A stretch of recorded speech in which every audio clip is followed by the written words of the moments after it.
welcome back to my channel. If this is your first time watching me, hello, my name is Carly. I am a mom of two and my videos are all about home organization, minimalism, saving money, and creating a space that you love. Today's video, I'm going to talk about how to declutter and simplify your space, my rules for minimalism, and my tips for creating a space that you love and a home that matches your vision and goals. If you guys like these kind of videos, please give it a thumbs up, subscribe to my channel for more. My first tip is to have a vision in mind. You want your space to match your vision, match your goals. So to do that, you actually need to have a vision of how you want your home and your space to look. I have two children, 3 and under, and they provide all the personality and energy and color that I need in a day. So I want my space to feel very calming, very neutral and minimal. I want to feel relaxed when I come into my home because my days are pretty crazy.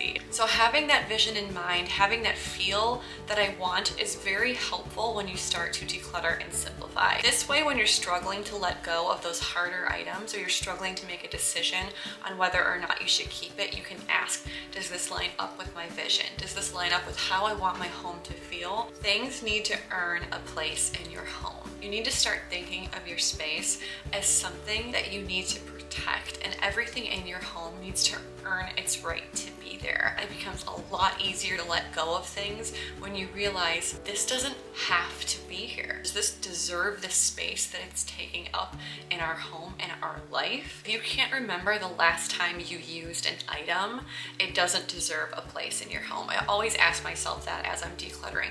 When was the last time I used this?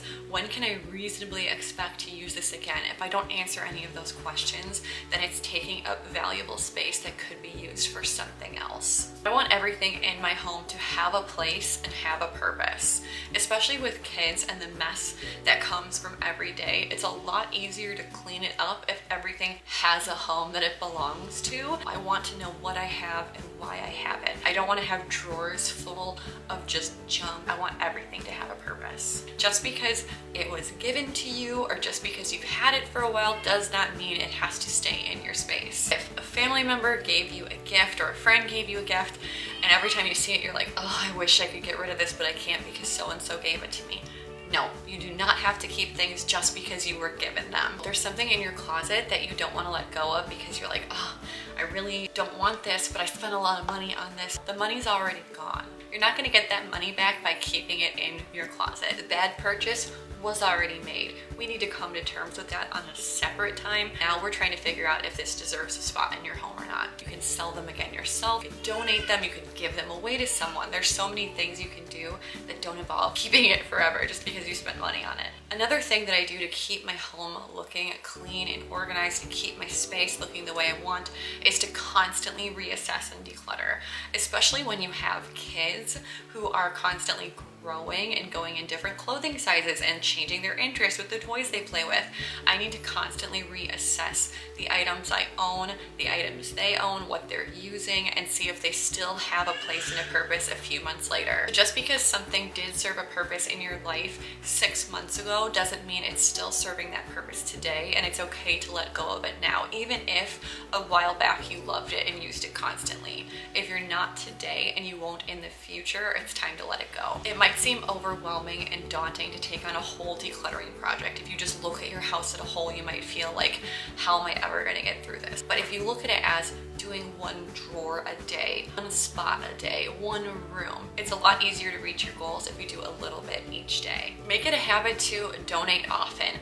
I keep a bin in my room, in our closet, and this way, anytime I'm trying something on, if it no longer fits me or if I don't like it, I'm not in love with it, I just put it in the donate bag there. Same with my kids' clothing. If I go to put a pair of pants on my daughter and I see that she's outgrown them, I will either put them in a donate bag or put them in a bag to give to family. Make it a habit to donate often so your spaces don't build up with clutter and things you need to do huge cleans for later. And when I am trying to decide if I'm going to keep a piece or not, I also think to myself, if I haven't worn this piece in 4 years, I make the decision to donate it so someone can actually get use out of that item versus me just keeping it away in a closet and it's not getting any use. There might be someone who would use and love that item more. Something that helps me with decluttering decisions and making those tough choices on what to keep or what to let go is by telling myself, if I have less, there is more room for the things I actually want in our space and in our life. So for example, in our house, we don't have a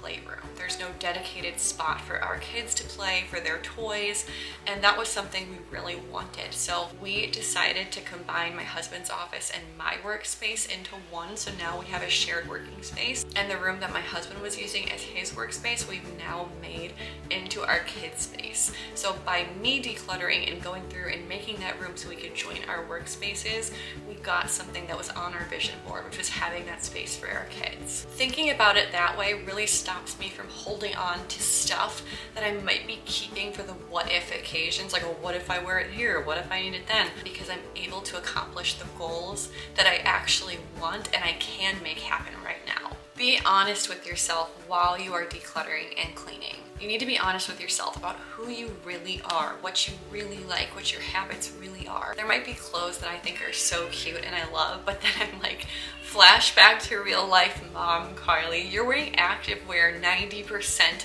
of the week. You don't need closets full of fancy dresses. Like, that's just not my life anymore. So once you identify what you really like and who you really are and what your habits really are, lean into that and let go of the past. And finally, you just need to get started. Once you start decluttering and simplifying a space, I find, at least for me, it starts off hard, I'm not getting rid of that much, and then by the end of it, I am savage because I'm seeing the progress I'm making. I'm way more likely to let go of things once I see my goals actually being accomplished and my vision actually being achieved, then I'm way more likely to say yes to decluttering. All right, guys, those were my tips on how to declutter and simplify your space and my rules for minimalism. I hope you guys enjoyed today's video. If you did, please give it a thumbs up, subscribe to my channel, and don't forget to leave your tips for decluttering, simplifying, and minimalism down below. Bye guys, see you next Monday.